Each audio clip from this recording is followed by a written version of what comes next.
இனிய வணக்கம் உறவுகளே. உலகெங்கும் வாழும் அனைவரையும் உலக மின்னல் அன்புடன் வரவேற்கின்றது. இன்றைய தலைப்பாக நான் எடுத்துக்கொண்ட இருப்பது என்னவென்றால், தொலைந்த பயணப்பைகள் விமான நிறுவனம் உதவவில்லை என்றால் என்ன செய்வது? பகுதி 1, பகுதி 2 என பார்ப்போம். பகுதி 1 சில விவரங்கள், பகுதி 2 இன்னும் சில விவரங்களை ஆராய்வோம்.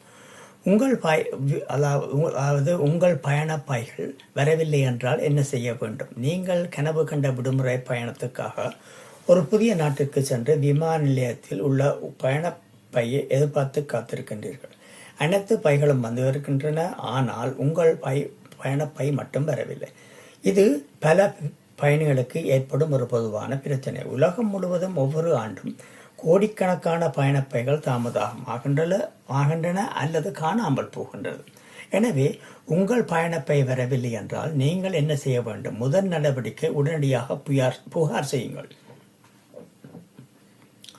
முதலில் விமான நிலையத்தில் உள்ள அந்த விமான நிறுவனத்தின் பேகேஜ் சர்வீசஸ் டெஸ்கை அணுக வேண்டும். அங்கு நீங்கள் ப்ராப்பர்ட்டி இர்ரெகுலாரிட்டி ரிப்போர்ட் PIR எனப்படும் ஒரு புகார் படிவத்தை நிரப்ப வேண்டும். இதில் உங்கள் பெயர் மற்றும் தொடர்பு தகவல், விமான விவரங்கள், காணாமல் போன பயணப்பையின் விவரம் போன்ற தகவல்கள் பதிவு செய்யப்படும். அங்கு ஊழியர்கள் இல்லையெனில் பெரும்பாலான விமான நிறுவனங்கள் இணையதளம் மூலம் தொலைந்த பயணப்பைகளை பதிவு செய்யும் வசதியை வழங்குகின்றன. மிக முக்கியமாக புகார் எண் ரெஃபரன்ஸ் நம்பர் பாதுகாப்பாக வைத்துக் கொள்ளுங்கள். இதன் மூலம் உங்கள் பயணப்பையின் நிலையை கண்காணிக்க முடியும். உங்கள் பயணப்பை மீண்டும் கிடைக்குமா?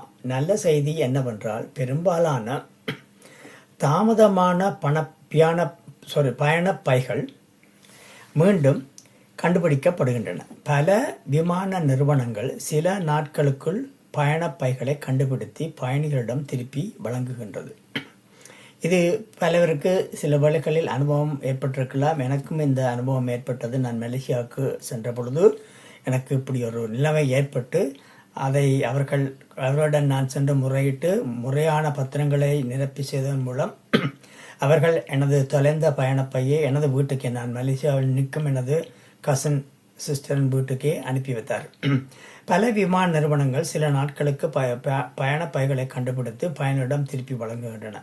உங்கள் பயணப்பை கிடைத்தவுடன் அதை உங்கள் விடுதி முகவரிக்கு அல்லது உங்கள் வீட்டுக்கு விமான நிறுவனம் இலவசமாக அனுப்ப வேண்டும். அப்படித்தான் செய்வார்கள் நேமாவிடங்களில். நீங்கள் விமான நிலையத்துக்கு சென்று அதை எடுக்க வேண்டும் என்ற அவசியம் இல்லை. பொதுவாக நீங்கள் மீண்டும் விமான நிலையத்துக்கு சென்று பயணப்பையை எடுக்க வேண்டிய அவசியம் இல்லை. பயணத்தின் போது உடைகள் மற்றும் தேவையான பொருட்கள் இல்லாமல் இருந்தால், விடுமுறை அல்லது வேலைக்காக வெளிநாட்டில் இருக்கும் போது உங்கள் பயணப்பை வரவில்லை என்றால் தேவையான சில பொருட்களை வாங்கலாம். உதாரணமாக அடிப்படை உடைகள், பல் துலக்கும் பொருட்கள், அத்தியாவசிய பொருட்கள். ஆனால் வாங்கும் ஒவ்வொரு பொருட்களுக்கும் நீங்கள் ரசீதை கவனமாக வைத்திருக்க வேண்டும். அந்த ரசீதை பின்னர் அவர்களுக்கு அனுப்பி எந்த விமானம் மூலம் வந்தீர்களோ அவர்களுக்கு அனுப்பி அவர்கள் மூலம் நீங்கள் பெற்றுக்கொள்ளலாம். ஆனால் வாங்கும் ஒவ்வொரு பொருட்களும் ரசீதை கவனமாக வைத்திருக்க வேண்டும். விமான நிறுவனங்கள் அந்த செலவுகளை ஆய்வு செய்யும். அதே வேளையில் அதிக விலை கொண்ட பொருட்களை வாங்கினால் முழு தொகையும் திரும்ப பெற முடியாமல் போகலாம்.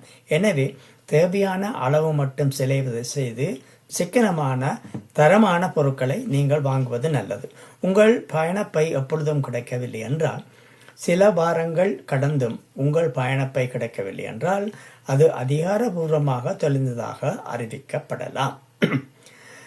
சர்வதேச விமான விதிகளின்படி இழப்பீட்டுக்கு ஒரு வரம்பு உள்ளது. உங்கள் பயணப்பையில் இருந்த பொருட்களின் மதிப்பை நிரூபிக்க ரசீதுகள் தேவைப்படலாம். அதிக மதிப்புள்ள பொருட்கள், விலை உயர்ந்த மின்னணு சாதனங்கள் அல்லது நகைகள் இருந்தால் பயண காப்பீடு வைத்திருப்பது மிகவும் சிறந்தது. குறைந்த கட்டண விமான நிறுவனங்கள் அதிகமாக பயணப்பைகளை இழக்குமா? அப்படி அவசியம் இல்லை. சில நேரங்களில் குறைந்த கட்டண விமான நிறுவனங்களின் பயணப்பைகள் தொலைந்து போகும் வாய்ப்பு குறைவாக இருக்கலாம். இதற்கு காரணம் என்னவென்று நாங்கள் பார்த்தோமே ஆனால், நேரடி விமான சேவைகள் அதிகம், சிறிய விமான நிலையங்களை பயன்படுத்துவது, குறைந்த அளவு பயணப்பைகளை மாற்றி கையாள வேண்டிய நிலை, மேலும் தொலைந்த பயணப்பைகள் மீண்டும் பயணிகளிடம் சேர்ப்பது விமான நிறுவனங்களுக்கு அதிக செலவை ஏற்படுத்துவதால் அவர்கள் பயணப்பைகளை பாதுகாப்பாக கையாள முயற்சி செய்கின்றனர்.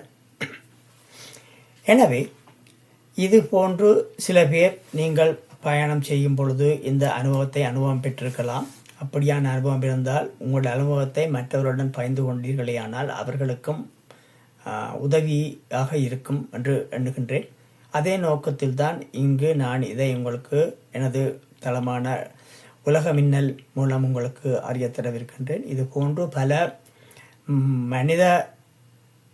மனிதர்களுக்கு அத்தியாவசியமான பல விடயங்களை பற்றி நான் ஜனவரி 2026 தொடக்கம் பதிவிட்டிருந்தேன்.